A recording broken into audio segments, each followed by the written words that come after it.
Hi, I'm David Witter, founder and CEO of Financial Harvest Wealth Advisors.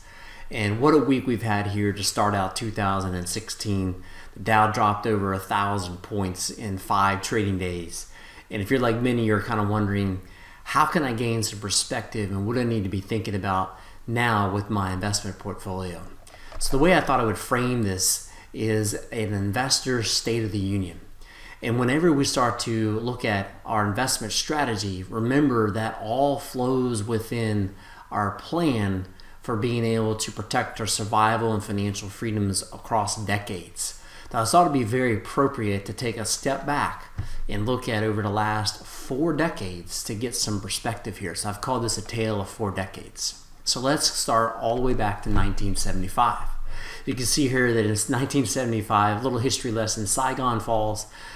President Ford had 2 assassination attempts, and then Saturday Night Live actually debuts, and a postage stamp was 10 cents in 1975.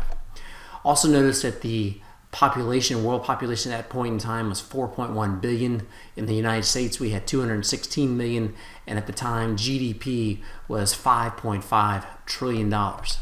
More importantly, though, in 1975, the S&P closed the year at 90.2, and earnings was just over $7, almost $8, and dividends was close to $4. Moving forward to 1985, the next decade, Gorbachev moved into power, the internet domain system was invented, and Windows 1 debuted. New Coke also came out, and the cost of a stamp now is up to 22 cents. The population had increased to 4.8 billion. U.S. population was 238. And then GDP for the United States was coming in at around 7.7 trillion. Notice also the Nintendo came out in 1985. But look at the S&P here, the equity markets in the U.S. Now to close at 211. Earnings had increased all the way almost to $16 now, and dividends were over $8. 1995, Oklahoma City bombing occurred. O.J. Simpson was on trial, and the Israeli prime minister was assassinated. Notice also now that the stamp was up to 32 cents. Talking about economic terms, population was up to 5.7 billion. In the U.S., we're at 266 million, and U.S. GDP had ballooned to over $10 trillion at the time. In terms of the equity markets, the S&P ended the year at 615. Earnings had now also increased up to $38, and dividends were at $14. Hopefully you're noticing a trend. 2005 was Hurricane Trina. Saddam was on trial, and the London attacks, a postage stamp had increased all the way up to 37 cents. Also notice the population is 6.5 trillion now, 296 million, just short of 300 million people here in the U.S. And look at GDP, we're all the way up to over $14 trillion. In the equity markets, the S&P ended the year at just over 1,200. Earnings was all the way up to $76, and dividends were at $22. And last but not least, 2015, ISIS creates Middle East chaos, the refugees in Europe, and the Paris attacks, and the cost of a stamp now is up to 49 cents. Population is at 7.3 billion. U.S. population is 322 million, and the GDP for the U.S. comes in just a hair above $16 trillion. As for the S&P 500, notice it closes over 2,000. The earnings were at $118, and the dividends were at $43 a share. Let's review.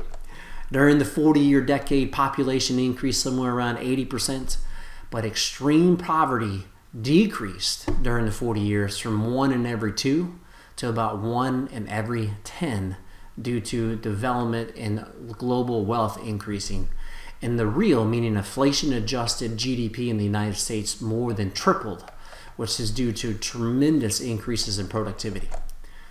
Let's look at the S&P 500, the equity markets. During the 40-year time frame, the value of the index increased 20x or 20-fold. Earnings increased 15x, and dividends increased 12x. Meanwhile, CPI or inflation only increased 4.5x. Tremendous compounding effect and creation of wealth from investing in companies that are out there producing new products and new services and innovation if you stayed invested the entire 4 decades.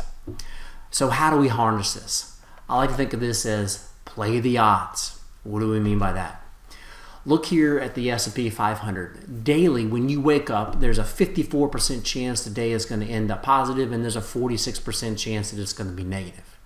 When you start holding, though, for a longer period of time, when we go to 1 year, this shows that roughly 3 out of 4 years will end up being positive if you stay invested for the full year, with roughly a quarter of them ending up the year down. But when you push out to 20 years, if this is the S&P 500, 100% of the times in the past, it worked out that it was a positive return. And even look at 10 years, it's still 94% in your favor. And when you globally diversify, these numbers get even better. So what do we need to be doing now with the recent volatility, but with this background perspective over a 40-year decade period? Despite all the chaos and different events that were occurring, as we always say, it's always new, always something new occurring, but it doesn't matter as people continue to cope, innovate with those situations, and produce new products and services. So what to do now with the recent pullback in the equity markets? Number 1, add capital. If you have cash on the sidelines, put it to work. Number 2 is convert. If you have IRAs and you're in a low tax bracket situation maybe for this year, this would be an excellent opportunity for converting to a Roth to get that into tax-free. Third is to check your allocation. Maybe it's out of balance. Maybe it needs to be rebalanced. Make sure it's globally diversified. And last but not least is rebalance. And we've been doing that some for our clients where we're selling what's been performing well, which actually has been mainly fixed income, high quality fixed income, and then buying into what's been selling off, which are those equities. So remember, your overall plan spans across decades to be successful as an investor. And remember, we're always here to be helpful as your fiduciary, and stick with your plan, stay disciplined, and that's what wins in the end.